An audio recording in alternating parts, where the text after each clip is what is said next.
हाय, good morning students. आज सुबह जो आपको वीडियो मिला है वहां तक का जो सिलेबस होगा वो 24 को जो टेस्ट है उसके लिए होगा। चलो, हम टाइप्स ऑफ एंथैल्पीज देख रहे थे और two types of enthalpies we have to see. First of them is enthalpy of solution, delta solution H। क्या स्टडी करेंगे हम? पहले एंथैल्पी ऑफ सॉल्यूशन। चलो बेटा, डेफिनेशन क्या है देखते हैं। Enthalpy of solution is nothing but the enthalpy change when 1 mole of a substance is dissolved in a specific amount of solvent so as to form a solution of a particular concentration. What is enthalpy of solution? So it is the enthalpy change when 1 mole of a substance is dissolved in specific amount of solvent so as to form a solution of a particular concentration.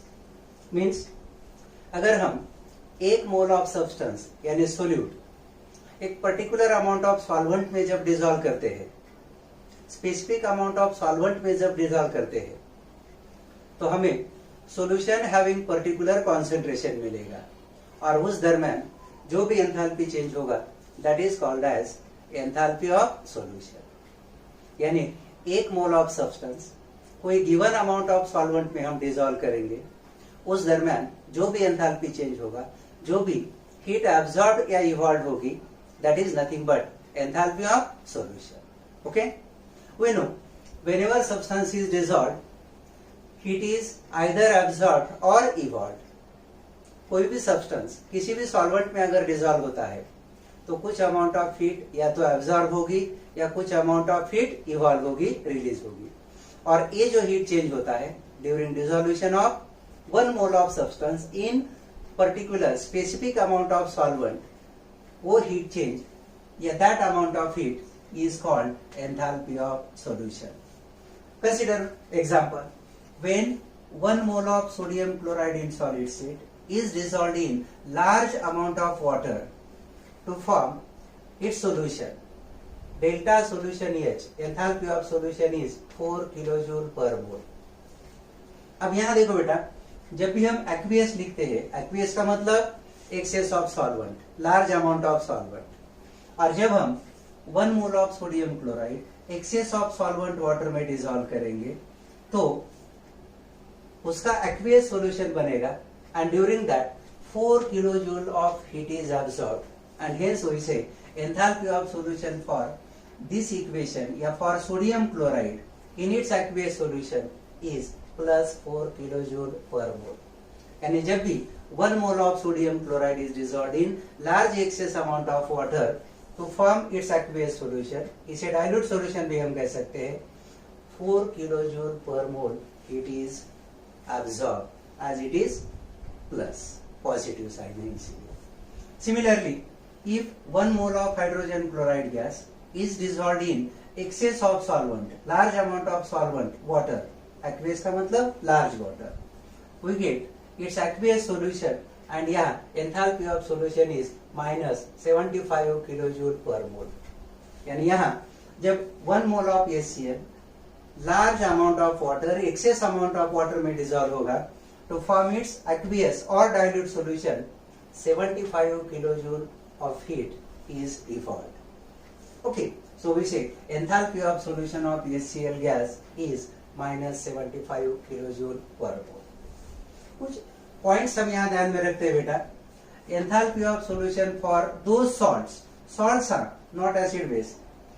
Enthalpy of solution for salts which do not form hydrates and for those salts which are in hydrated form, उनके लिए enthalpy of solution is always positive। ध्यान में रखिएगा, wrong right statement में के form में एक MCQ हो सकता है। Enthalpy of solution for what type of salts which do not form their hydrates, ऐसे salts like sodium chloride, potassium chloride जो हाइड्रेट्स नहीं फॉर्म करते, इनके लिए एंथैल्पी ऑफ सॉल्यूशन हमेशा पॉजिटिव रहेगी। As well enthalpy of solution will be positive for what type of salts, for hydrated salts. अगर कोई हाइड्रेटेड सॉल्ट होता है जैसे CuSO4 5H2O, FeSO4 7H2O, तो हाइड्रेटेड सॉल्ट्स के लिए भी enthalpy of solution is always positive, NaCl, CuSO4 5H2O etc. But enthalpy of solution for anhydrous salt is always negative.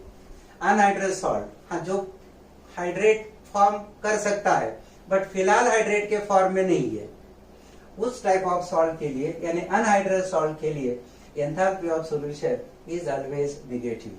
For example CuSO4, FeSO4, ऐसे जो salts होते हैं जो hydrates form कर सकते हैं लेकिन फिलहाल हाइड्रेट के फॉर्म में नहीं है, तो इनके लिए एंथैल्पी ऑफ सॉल्यूशन क्या होगी?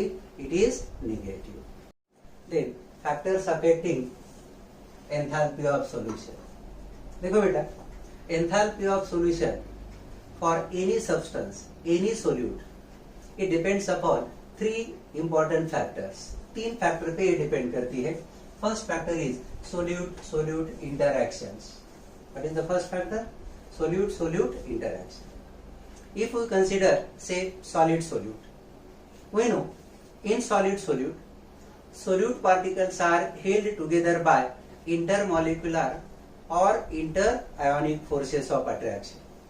कोई भी अगर हम सोल्यूट सॉलिड स्टेट में कंसिडर करते हैं, for example salt, sodium chloride, sugar etcetera, तो in solid state the constituent particles may be ions और molecules. They are held by interionic और intermolecular forces of attraction. NaCl में oppositely charged Na plus and Cl minus ions, they are held by interionic forces, जिसे हम ionic bond भी कहते हैं. Solute like sugar ले लेंगे तो यहाँ ions are not there, molecules are there, covalent molecules होते हैं. They are held together by intermolecular forces of attraction, right? And whenever solute dissolves in a solvent, solute particles get separated from one another. कोई भी solute solvent में अगर dissolve होता है तो क्या होता है बेटा? ये जो solute particles होते हैं they are separated from one another. एक दूसरे से अलग अलग हो जाएंगे, separate हो जाएंगे. For that some amount of energy is required for separation. इस separation के लिए कुछ amount of energy लगती है, and in case of ionic solids this amount of energy it is called as crystal lattice enthalpy. क्या कहते हैं इसे? It is crystal lattice enthalpy represented as delta LH. So first of all let us see what is crystal lattice enthalpy. See, crystal lattice enthalpy is the enthalpy change when 1 mole of formula units of an ionic solid are formed from its constituent ions in gaseous state. देखो बेटा, क्या होती है crystal lattice enthalpy? ये वो enthalpy change होगा जब 1 mole of ionic solid या 1 mole of formula units of ionic solids are form from its constituent ions in gaseous state. जब भी 1 मोल ऑफ आयोनिक सॉलिड या 1 mole of formula units of ionic solids उसके constituent ions in gaseous state के combination से form होगा, तो उस वक्त जो भी एंथैल्पी चेंज होगा that is crystal lattice enthalpy. एक एग्जांपल देखते हैं general. Suppose M plus in gaseous state plus X minus in gaseous state, whenever 1 mole of each of these ions in gaseous state combine together to form 1 mole of formula units यानी 1 mole of ionic solid MX, then enthalpy of this reaction is known as crystal lattice enthalpy. जब भी 1 मोल MX solid ionic state में form होगा from its ions in gaseous state, तो जो भी enthalpy of that reaction होगी या जो भी एंथैल्पी ऑफ दिस प्रोसेस होगी डेल्टा RH, इसे हम क्या कहते हैं? It is crystal lattice enthalpy. And remember, crystal lattice enthalpy express in this way it is always negative. ये क्रिस्टल लैटिस एंथैल्पी हमेशा नेगेटिव होगी because there is strong coulombic attraction between oppositely charged ions. Oppositely charged ions में strong attractive force होगा जिसे हम electrostatic या कूलोम्बिक force होते हैं, और जब भी ये कंबाइन हो गया ions large amount of heat will be given out, so crystal lattice enthalpy is negative. But remember during dissolution this process यानी formation of ionic solid doesn't occur. Can you guess what would be happening here? यहाँ constituent ion से ionic solid नहीं form होता dissolution में. जब भी कोई substance dissolve होता है तो उस वक्त वो आयन से सॉलिड सब्सटेंस फॉर्म नहीं होगा, but exactly opposite will be the case. यहाँ क्या होगा बेटा? इसके अपोजिट केस होगी. समझो MEX जब भी हम डिसॉल्व करेंगे तो सबसे पहले क्या होगा? M plus and X minus ions they should get separated. वो क्या होने चाहिए? सेपरेट होने चाहिए, तभी जाके वो डिसॉल्यूशन होगा. And that's why enthalpy of solution में जो भी हम क्रिस्टल लैटिस एंथैल्पी लेते हैं that is like this. MEX solid giving M plus gaseous plus X minus gaseous, और ये जो क्रिस्टल लैटिस एंथैल्पी होगी इट इज ऑलवेज पॉजिटिव. यानी पहली जो डेफिनेशन हमने देख ली है क्रिस्टल लैटिस एंथैल्पी की, formation of 1 mole of solid, वहां उसकी वैल्यू नेगेटिव थी. लेकिन डिसॉल्यूशन में सॉलिड फॉर्म नहीं होगा, बल्कि वो क्या होगा?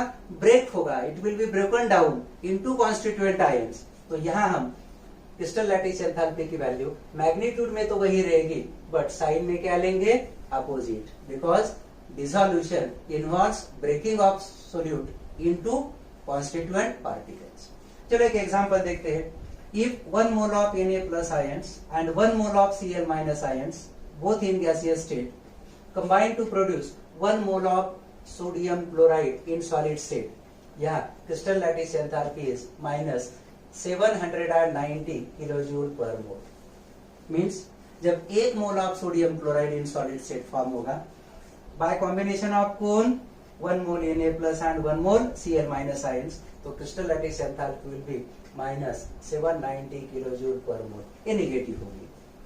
बट जब सोडियम क्लोराइड डिसॉल्व होगा, समझो sodium chloride is dissolve in water. देखो बेटा, will sodium chloride in solid state form या it will be broken into constituent ions? Yes, of course. वो क्या होगा? आयंस में ब्रेक डाउन होगा, सेपरेशन होगा. तो वहां डिसॉल्यूशन में इसके अपोजिट प्रोसेस होगी. NaCl solid giving Na plus gaseous plus Cl minus gaseous, और यहाँ जो भी क्रिस्टल लैटिस एंथैल्पी की वैल्यू होगी मैग्नीट्यूड में यही रहेगी, but sign will be opposite. तो यहाँ सोडियम क्लोराइड डिसॉल्यूशन के लिए जब भी हम क्रिस्टल लैटिस एंथैल्पी की वैल्यू लेंगे that will be positive plus 790 kilojoule पर मोल. ओके, जो डिसॉल्यूशन में पहली स्टेप होगी. और एक बात यहाँ ध्यान में रखो बेटा, आपको लगेगा कि शायद हम तो डिसॉल्यूशन डिस्कस कर रहे हैं और यहाँ Na प्लस गैसियस डिसॉल्व होने के बाद एक्वियस मिलेगा, लेकिन डिसॉल्व होने से पहले आयंस को हमें क्या करना होगा? सेपरेट करना होगा. और अगर सॉलिड में से आयंस हम सेपरेट करते हैं, एक एक आयंस अगर अलग अलग हो जाएगा तो that is suppose to be in gaseous phase.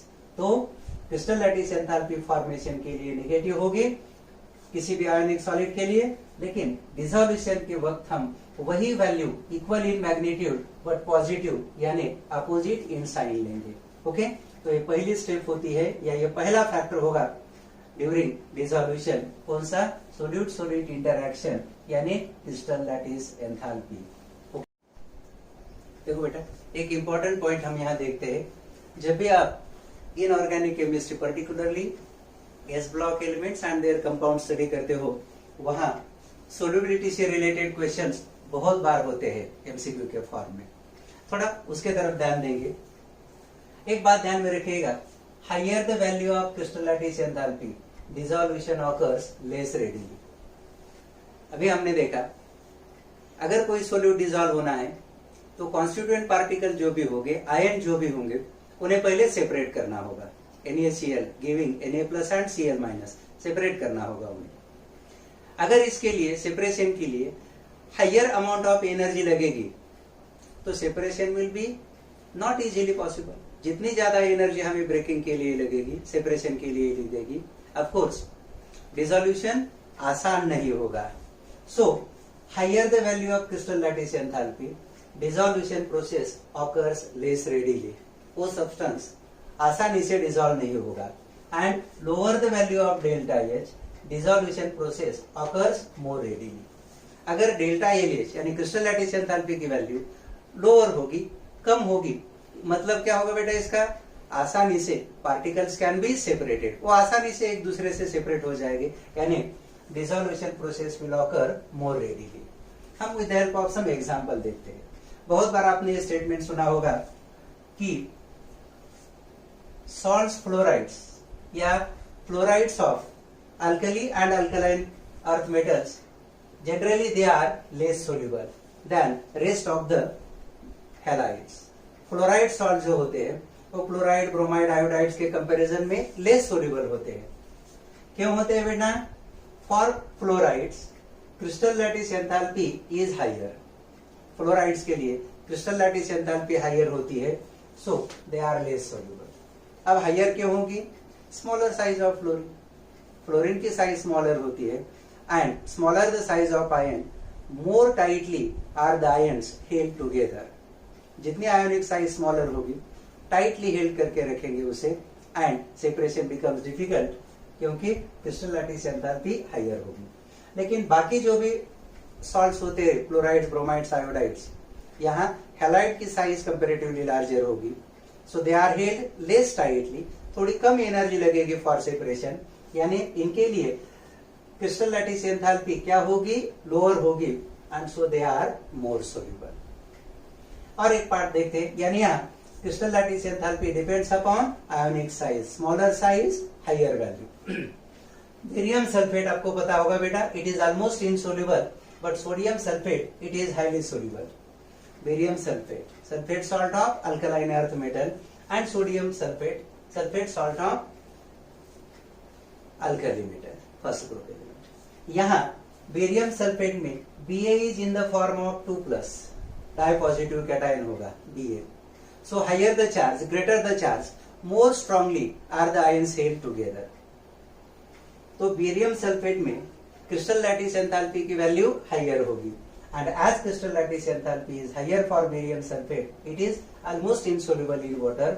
But sodium sulphate में अगर देखेंगे तो sodium is having 1 unit positive charge. यहाँ चार्ज स्मॉलर होगा, क्रिस्टल लैटिस एंथैल्पी थोड़ी कम होगी, इस separation is easier and that's why sodium sulfate salt you will find it is highly soluble या quite much more soluble than barium sulfate. क्यों?